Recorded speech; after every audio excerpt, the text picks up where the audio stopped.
আসসালামু আলাইকুম। আজকে আমরা চলে আসছি কেরানীগঞ্জের হাসনাবাদে সেন্টু ভাইয়ের ফুচকার দোকানে। আসসালামু আলাইকুম। ওয়ালাইকুম আসসালাম।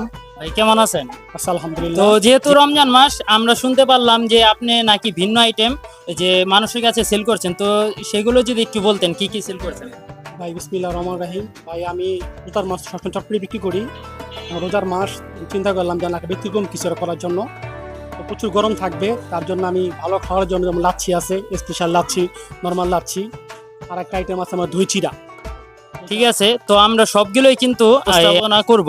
তো সবগুলোই কিন্তু আমরা এখন যে বিষয়টা লাচ্ছিটা আমরা একটু পরে খাবো, ফার্স্টে আমরা দই চিড়াটা টেস্ট করব। এই যে ভাই ভাই এটা কি দিতেছেন? এটা ভাই চিড়া। চিড়া কিন্তু দুই প্রকার পাওয়া যায় বাজারে, একটা হলো লাল চিড়া, একটা সাদা চিড়া। এখন ভালো কোনটা? যে এই লালটা সবচেয়ে বেশি ভালো, এটা খাইতেও স্বাদ, খাওয়া খুব সুস্বাদু আর কি। এই যে ঠিক আমি আছে। দিচ্ছি প্যাকেজটা, এই একটা।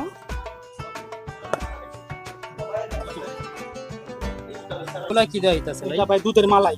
দুধকে মনে করে এটা ঘন কি করে অরিজিনাল দুধ নাকি এমনি পাউডার দুধ? না না, অরিজিনাল দুধই। যে প্যাকেট দুধ পাওয়া যায় না বাজারে, ব্র্যান্ড কোম্পানি, বিভিন্ন কোম্পানি, দুধের মালাই এটা।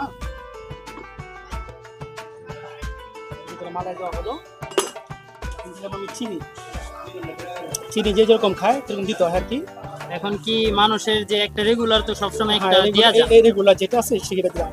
কম আছে নিতে পারে, বেশি নিতে পারে, কোনো সমস্যা নেই। এটা কি কলা ভাই? এটা সাগর কলা। সাগর কলা না সাগর হলে কলাটাই দই চিড়া ভালো হয় না, বুঝছেন? সাগর কলাই লাগে দই চিড়ার জন্য। দিচ্ছি আমি কলা। আসলে ভালো খারাপ তো বোঝা যাইব টেস্ট করার পর, যেহেতু ভাই বলতেছে সবকিছুই ভালো, তো আমরা দেখবো যে খাবার পর যে আমাদের দই চিড়াটা কিরকম হয়। যেহেতু ভাই দই চিড়ার মধ্যে কিন্তু দইটাই মেন, তো হ্যাঁ আপনি ভাই, দইটা দইটা আশা করি কোন জায়গা থেকে সংগ্রহ করেন নাকি নিজেই পাতেন বাসায়? দই পাতলে হয় ভালো হয় মন্দ হয়, বুঝছেন? আমি পাতার চেষ্টা করি না, আমি চাই দইটা আনার জন্য একবার ভালো জায়গাতে। এটা কোন- বিক্রমপুর অরিজিনাল দই। বিক্রমপুরের দই। হ্যাঁ হ্যাঁ, তো আসলে কিন্তু খাবার খাওয়ার পরই বোঝা যাবে যে আসলে দইটা কিরকম। এই দেখ। সব জায়গার তো দই টেস্ট করা হয়েছে, তো এখানে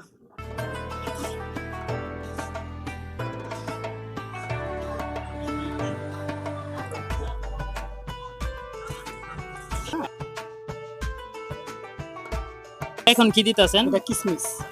কিসমিস না? আরো কিসমিস। কিছু add করা যায় সাথে, কিন্তু কিসমিস এই পর্যন্তই। আচ্ছা যাই হোক, তো এতক্ষণ যেহেতু কথা বললাম, তারপর কিন্তু আমাদের জানা হয়নি যে প্রাইসটা কিরকম এটা। এটা প্রাইস হলো 60 টাকা, রেগুলার 60 প্রাইস টাকা। 60 টাকা। আসলে 60 টাকার মধ্যে যে কোয়ান্টিটিটা খুব ভালো, আর কোয়ালিটিটা কিন্তু খাবারের পর বোঝা যাবে যে আমাদের যে সেন্টু ভাই কি বানাইলো বা কি রকম খাবার হয়েছে, সেটা কিন্তু পরে আমি বলবো ইনশাল্লাহ। আলহামদুলিল্লাহ, অবশেষে কিন্তু আমাদের হাতে কিন্তু দই চিড়া এসে পড়েছে। তো আমরা এগুলা টেস্ট করব যে কিরকম হয়, বা যেহেতু চটপটি ফুচকার মধ্যে কিন্তু তিনি বিখ্যাত হাসনাবাদের মধ্যে, কিন্তু আরো আশেপাশে দোকান আছে। তো দই চিড়াটা একটু টেস্ট করি যে ভাই যে বানাইলো। আসলে দইটা যে দেখতেছি, অনেক জায়গার যেহেতু দই বানায় অনেক সময় পাতলা হয়, আর ভাইয়ের দইটা কিন্তু খুব ঘন। বিসমিল্লাহ।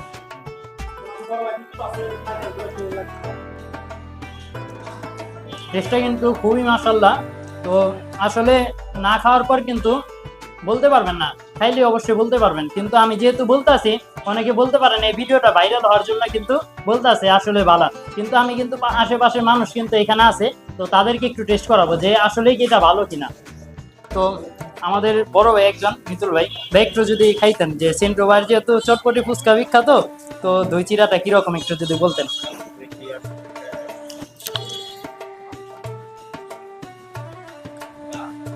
আসলে আমি কাজের ক্ষেত্রে অনেক জায়গা থেকে দই চিড়াটা খাইছি, সদরঘাটে অনেকবার আমার খাওয়া হয়েছে, কিন্তু ভাইয়ের দই চিড়াটা আসলেই খুব ভালো, আলহামদুলিল্লাহ।